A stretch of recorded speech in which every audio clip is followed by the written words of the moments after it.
nơi cái nông và trai đầy đọ nó dân sắc xa tới khơi lùm o đại pre là miền một phía và ông truong ọp rôm truong tu miền đòi nụ sạch tầng lai tê và đa anh prom ấy năng mi giang và ông truong lơ của tê ho sen sen đậm bay ai nè sẽ đạp lên bàn dưa miền ở tê ho chả nè đôi chia riêng rái không phải chia đọi chẳng cứ chia phải chia đọ mệt men bắn té có đôi chia ca lơ ở tê ho chỉ chia cầm nát cái nó ở tây tạ nâng chẳng tê đôi ông lơ ở tê ho vì riêng ca để sạch cúp chỉ mùi nâng mình nụ smart trắng bắn té là nguồn chỉ đàn chẳng rương rai rồi bỏ xóa để rẽ xa nơi Aram rẽ xa nơi xuân một xiên prey chơi chẳng nó chỉ ở tê ho đầm bây ở khơi thả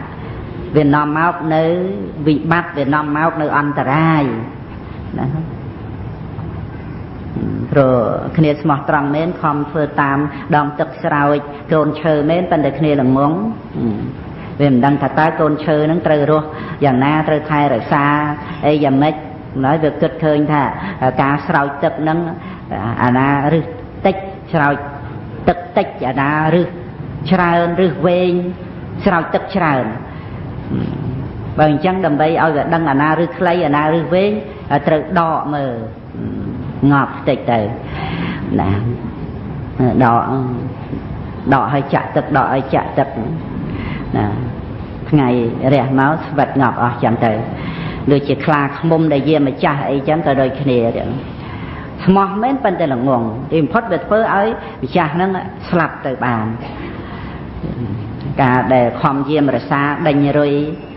ấy đó khăn nâng rơi lược đồng mò cục rơi tiếng đầy rơi nơi tôm nâng bao này chả nó có cục đáy đó cục rơi cả ngọt đáy nó rừng ở tề ho tràn bài tràn dàn chẳng bị chia đọ xinh xinh chiêng pram rồi bị chia đọ nó chia u bài bị thi bị say đây bà ông trong lơ dược mau chia ở tề ho đầm bay nâng bánh chè ở khơi âm pi ca đây phục rất từ năng về miền tầm nệ tầm nông dạng ná đây chỉ ốp bạn say không ở tây đã chiết nè hay miền ở tây ho này không nâng chân từ đôi chia ấy cả đi ba chia đó vì khổ mà ông chỉ xâm lanh năng kia hay về vì không cả nó tê và tọt nâng bàn nơi ca chia la pi và ba đã chia sợi tọ nâng tới co sang sala muối nơi phun cái gì xây sạ nơi ô rụ về lìa sân đi cùng chết cái lại và ông tra đằng nâng cái gì xây sạ và tê nâng chọp nè nâng lại nâng bên phun riêng tôi có bao đầm rầy chẳng vậy nè nhưng mà cả na từ lượt nâng bàn từ Moscow cái lại nâng cái lại của ông xâm đại a tích tạ bò ra giờ sốt đã bờ ai mà lúc một con này bạn thầm ra nơi bè ra hạt đó đã bạn cho tôi ấy hệ bị khẩu bị xăm bật tia hay tê và tọt nông cao nấm sổ bô liệp và cà rạ đó mà ngày pram rồi xâm rạp rất tiền co sơ sơ lấy bên khăn khẩu với sổ bô thì đời xa thà tê và tọt nó xâm đại như rất tây bằng uất và đã triệt sự tậu của mà nâng nó triệt sự tậu của mà nâng có rị rê triệt phá đâm đục bằng rong chẳng tờ ấy xâm lanh vì nè nâng vì khẩu vì ong nâng mà ong buộc nông xâm nạ tê và tốt mùi ong buộc nông xâm nạ về sạc sạc đá tê nè nông bây giờ miền vực thì phần tay đo tờ ban sẹp cục cho mùi khía qua khía đang bị đau chân máu vì khẩu hàng tê và tọt nó có này dây thà លោកនៅមានអាយុនិមន្តទៅបិណ្ឌបាតអីវាលំបាកណាខាងខ្ញុំកណាយនេះព្រឹកឡើងឆាន់ហត់បបយាគូថ្ងៃឡើងអាហារសិទ្ធិបណិតបណៃតភោជននិមន្តមកជាមួយពួកខ្ញុំកដាមកសម្បូររៀបរាប់ចុះឡើងលោកនិមន្តមកឆាន់ដែរ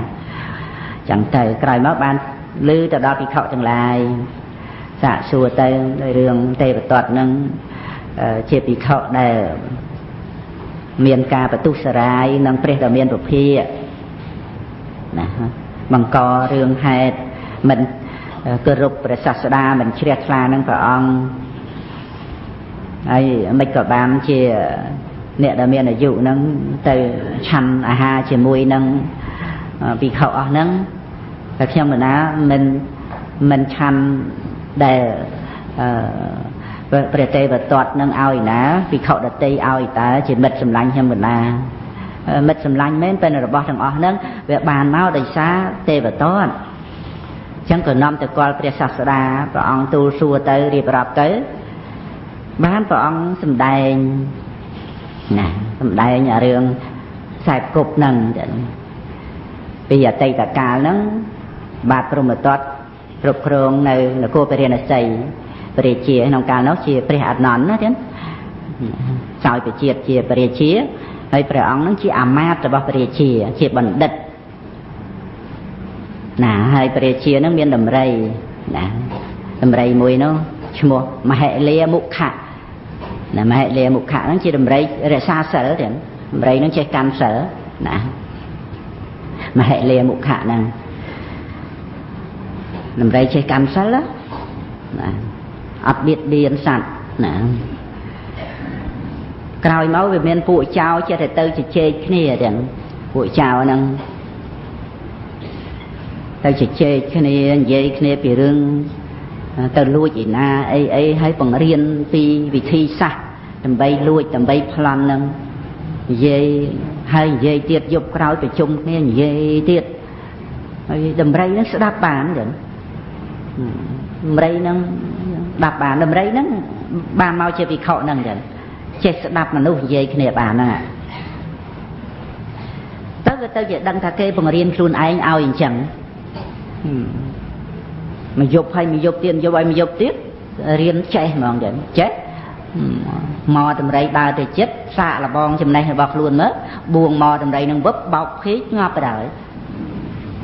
អូសប្បាយចិត្តអញរៀនចេះហើយបោកគេងាប់ណាទៅក្បែរចាប់បោកទៀតណាទៅក្បែរចាប់បោកទៀតផ្អើលមនុស្សទៅទូលព្រះរាជាថាដំរីមហិលាមុខៈនឹងឈួតហើយនឹងថារោគអីវាឈួតអីចឹងទៅសម្លាប់មនុស្សហើយព្រះរាជាចាត់ឲ្យអាមាត្យគឺព្រះបរមពុរិស័ទហ្នឹងទៅត្រួតពិនិត្យមើលទៅសាកសួរទៅដឹងចឹងដឹងរឿងថាដំរីនេះមិនមែនឈួតដោយរោគរូបរឿងអីទេគឺសាកសួរអ្នកសង្កេតការហ្នឹងទៅថាមានអ្នកណាមកធ្វើអីបានដឹងរឿងថាមានពួកចៅយប់ឡើងណាមកនិយាយគ្នាជជែកគ្នាអីចឹងទៅដឹងច្បាស់ប្រកបទៅក្រាបទូលព្រះរាជាសួរព្រះបរមពុរិស័ទថាត្រូវចាត់ការយ៉ាងម៉េចបានឲ្យអ្នកដែលមានសិលទាំងឡាយពួកព្រាហ្មណ៍ទាំងឡាយដែលជាអ្នកមានសិលហ្នឹងមកសន្ទនាគ្នាពីសិលទាំងឯងវិញណាហើយតម្រៃហ្នឹងលើណាត្រូវមានចរិយាវត្តយ៉ាងណាត្រូវមិនបៀតបៀនអ្នកដទៃយ៉ាងម៉េចត្រូវអត់ធន់ត្រូវមានមេត្តាមានទឹកចិត្តយ៉ាងណានិយាយហើយនិយាយទៀតតម្រៃហ្នឹងស្រាប់បានថាគេបង្រៀនខ្លួនណាដល់អញ្ចឹងក៏បែរត្រឡប់មកជាមានសិលវិញចឹងណាបានព្រះបរមពុរិស័ទទៅទូលព្រះរាជាពីរឿងដំរីនឹងមានសិលវិញទៅណា